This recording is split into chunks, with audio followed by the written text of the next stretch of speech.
In this video, we will be using the law of sines to solve a few more triangles. And I'll speed it up a little bit and try to not talk about a bunch of random stuff again. But in this one, and this is often how homework questions will will present you with a triangle problem. Instead of actually giving you a figure or a diagram of a triangle, they'll just give you some of the basic information, like some of the sides and the angles, and they'll use capital A and little a to denote sides and angles in the same way I've been describing. Capital letters for angles, little letters, lowercase letters for side lengths. But which you can always try to sketch a triangle to try and visualize what we have and what we're working with. So like in this case, we're given that angle A is 95 degrees, side A is 27 degrees, and side B is 16 degrees. Well, technically, I could set up this problem without drawing the triangle because I know, by the law of sines, sine A over A is equal to sine B over B. And notice that I want to make sure to that the angle B is the one I don't know, not side B. So when I'm plugging this in, I know the 16 is on the bottom, not the top, because the angle is because I'm given the side length, not the angle.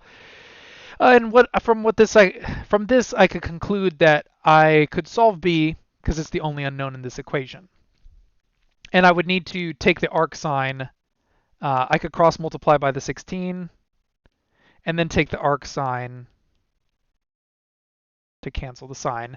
And that should give me angle B, which would be the arcsine of 16. And you can actually do this all in one step in your calculator or break it down into individual calculations. I personally prefer to just do it all in one step. That way I'm not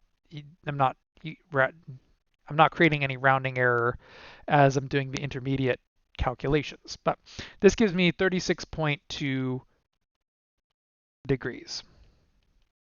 And notice that I'm not actually done though, because it says solve the following triangles, which implies I want to know everything. So what about C and C? It doesn't say anything about C, but in any triangle, it's got to have three sides, it's got to have three angles. But once I know two angles, the third angle should be apparent from the 180 principle, or the interior angles property. So I know one angle A is 95 and angle angle B is 36.2. And we know that A plus B plus C must be equal to 180. So angle C must be 48.8 degrees. And then I could solve side C via law of sines as well, since, again, I know sine A over A, which those are 95 and 27. Also, notice that I write degrees whenever I'm using angles in degree mode. Very important that I don't just get lazy and write 95 without the degree symbol, because as I said before, if you don't write the degree symbol, that's implying that I'm in radians, which is a totally different value than in degrees. So just make sure that you always write the degree symbols whenever you're using degrees, because it's a bad habit to not. And basically, I know now that the angle C is 48.8 degrees, which means that the only last unknown is side C, which I could solve via cross multiplication and dividing. So basically, I would have C sine 95 is equal to 27 sine 48.8. And then I could divide by the sine of 95.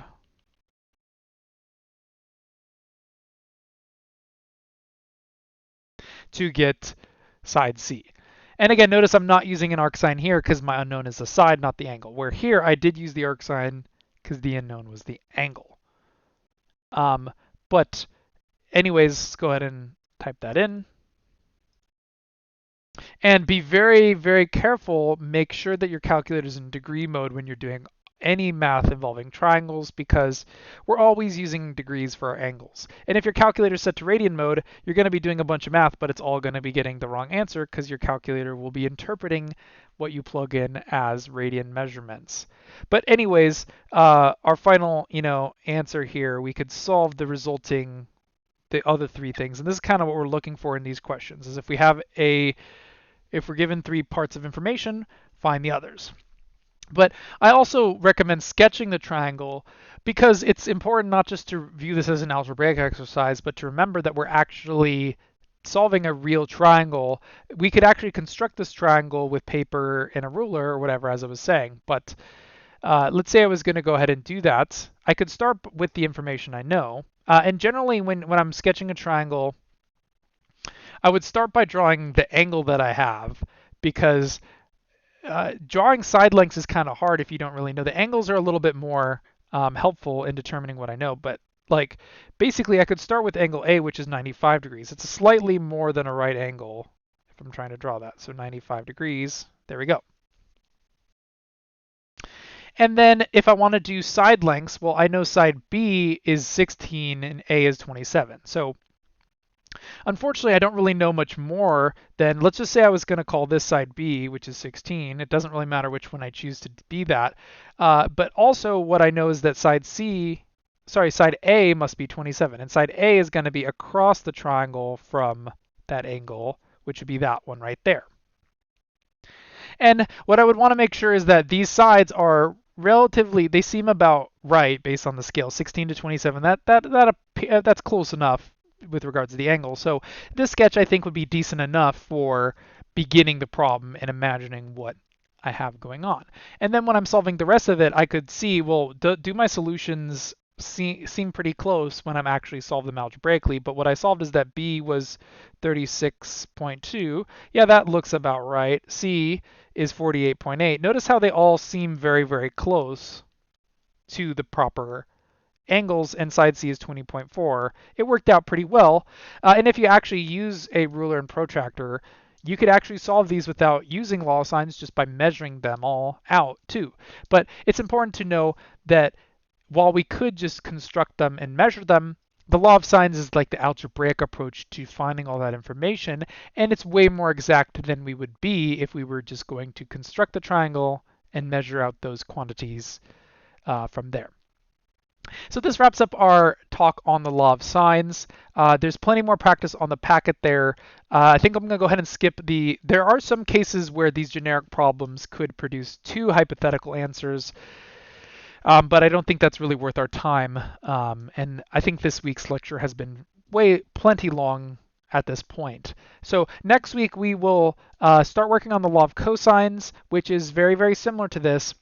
And then we will divert into analytic trigonometry. We'll start getting into trigonometric identities, trigonometric equations, things that most students typically don't enjoy particularly, but are very important moving on into higher level math. Like for example, for calculus, it's very important that we get into some analytic trig. So definitely trying to finish that before the semester comes to a close. Anyways, hope you all are well.